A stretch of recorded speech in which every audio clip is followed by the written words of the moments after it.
The Axegrinders of Burning Forge. Dwarves, and of course Aquila is their general. Common squad. Fighters, fearless, small, 3. They have, let's see, your special abilities are Dwarven, Strategic Bonding. Before taking a turn with the Axegrinders of Burning Forge, you may first take a turn with any dwarf hero you control. If you do not take a turn with any dwarf hero you control, add 2 to the Axegrinder's move number. Fearless Advantage is another ability. An Axegrinder of Burning Forge rolls an additional die when attacking or defending against large or huge figures. Climb ×2. When moving up or down levels of terrain, the Axegrinders of Burning Forge may double their height, have 1 life, move 4 spaces, range 1, attack 3, defense 3, 70 points. Now I saw these guys, 1 or 2 armies of these ScapeCon last year, so people have used them. What are you guys' thoughts on these? They're great. I mean, they're what, maybe top 3, 4 melee, best melee army? I'd say number 3. I mean, you guys discussed them to no end early in some CoV episodes. Okay. I mean, they're one of the few units that give you a bonus for not bonding, which is great, because then you're either bonding or you're getting 6 move dwarves.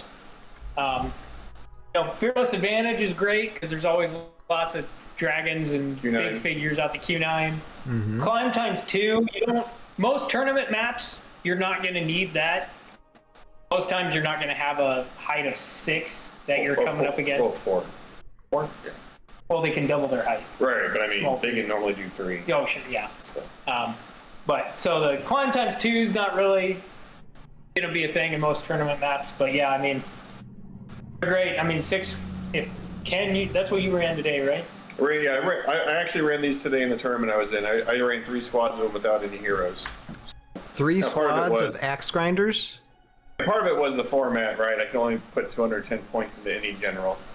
But I was thinking I was going to see a bunch of dragons and Q9s and not Q9s, Q10s, and I ran into 1 dragon and 1 Q10. So, and they tear apart dragons in Soul Board. They tear apart the big units. They're 4/4s with 6 move.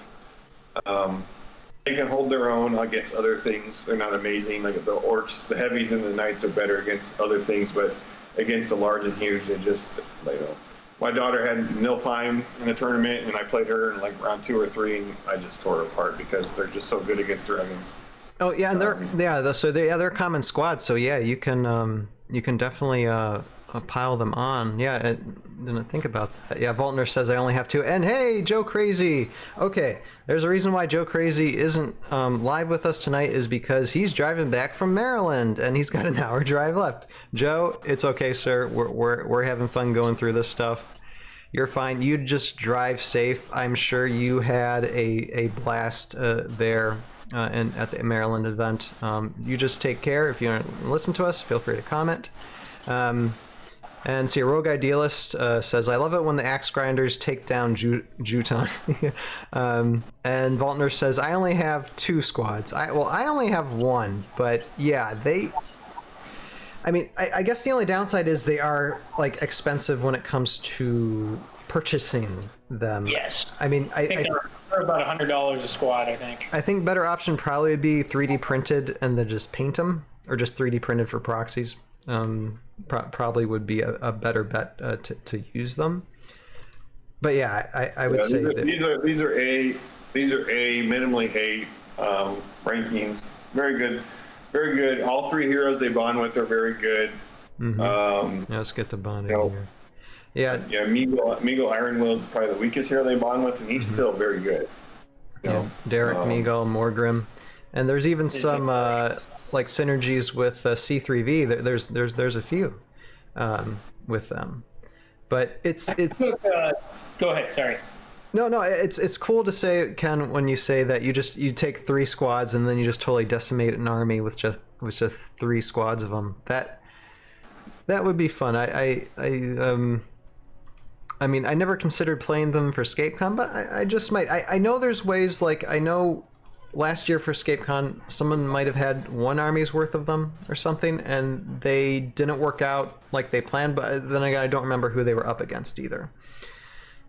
I took ScapeCon 1, a main event. I did two squads and Meagle, and then a bunch of other stuff. But the 2 squads and Meagle was the bulk of my army, and I mean, that works great because you can, first turn you can move up 4 and Meagle, and then the second turn you don't bond and you can move the rest of them up and get them ahead. So with the strategic bonding, it allows you to keep them all together easier than some other units allow you to. It gives you choices. Yeah.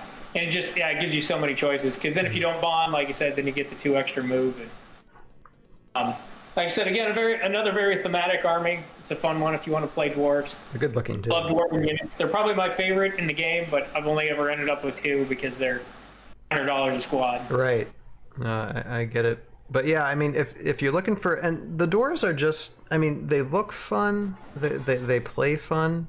I mean, and again, there is 3D printed options for these. So let's see here. Okay, and we got a comment here on YouTube. Wayne, I think it was first time commenting. Wayne Kotzer, I think, is the last name. Hello, Wayne. Asking a quick question. Which Delta price point list is current or correct? I asked Delta Classic or Delta VC. Would any of you guys know that question? It just depends what you're playing with. Depends what you're playing. Okay. As far as I know, sorry, go ahead. Heroscape.org, man. Chris Perkins does an amazing job keeping that bad boy up. That army builder, he's like. Yep. I don't know what that there it is, right here. I don't know what his job is, but he puts I said, hey man, can we have because we're doing an Age of Rebirth for Annihilation for ScapeCon. We're using Age of Rebirth or Age of Annihilation figures that were released. Right. I said, hey Chris, man, you should put that in your builder. He's like, okay. And he did it. I'm just like, come on, he's just that guy. Got some dedication. Every time anybody sees that guy, they should thank him for what he does for Heroscape.org. But he's got that Delta on there, so you can choose Classic, you can choose VC, Delta. That's not. I mean, Classic or VC, you can Delta or normal. So it's all on there. That's all up to date. It depends what tournament depends what you're playing in. If you're playing in Classic only, then you use Classic Delta. If you're playing in VC, you use VC Delta. Yeah. And I already have the screen up here, so I'm actually showing it to the audience right now. It's heroscape.org, the builder section. It's right there. And yes, I would definitely agree with you guys that Chris did a great job with this website. That man should not have to buy any drinks at ScapeCon 3 because somebody should buy him one every night. Agreed. Not gonna be me on board, but somebody else. Agree. I know I faced against him twice last year, and he is not only is he great with setting up the website. He is an amazing player. Yeah, he's a very good player. So for sure. But when it comes to wrapping up with the Axegrinders, definitely I would say if you want to get them, if you love dwarves and you want to eventually collect them, it wouldn't be not too bad of an idea for armies for championships or events. Definitely look into them, I would say. Very versatile, like you said. I mean, they're good on their own, but then face large figures, they're even better. Yeah, like out of all the melee bonding squads, they're not like with heavies and knights, but their matchups against majors and the dragons are better than heavies and knights. So they're a little bit matchup dependent, but they do fine in other things. Yeah. Mm-hmm. They will definitely win those battles for sure. For sure. And then, and then there is, some of the extra strategy to them for when you bond, when you don't. Sure. Yeah, but like one of the games I played today, she had Q10, and another one they had Nilfheim. I was like, perfect. Yeah. It's also a squad where if you got the mood glyph on the board, you generally really want the mood glyph. 8-move dwarves. Because you either got 6-move bonding dwarves or you got 8-move dwarves, which are so hard to play against. Which are crazy. Yeah, so hard to play against. And Rogue Idealist says, and I'll end it with this.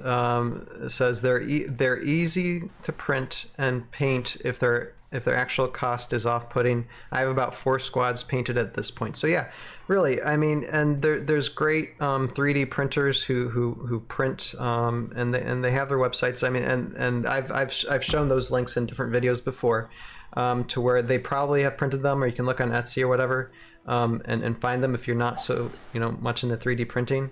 But yeah, definitely consider getting these guys, whether in 3D printed proxy form or the actual miniatures themselves, and build yourself a great dwarf army.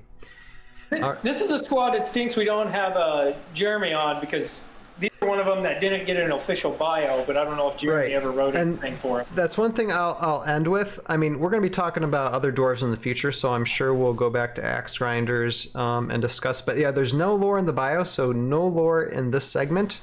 But I'm sure when Jeremy comes on in the future, he will go lore crazy on these dwarves. So we'll just have that as an asterisk there. Just boom. All right, just go to the next dwarf video that pops up in the future.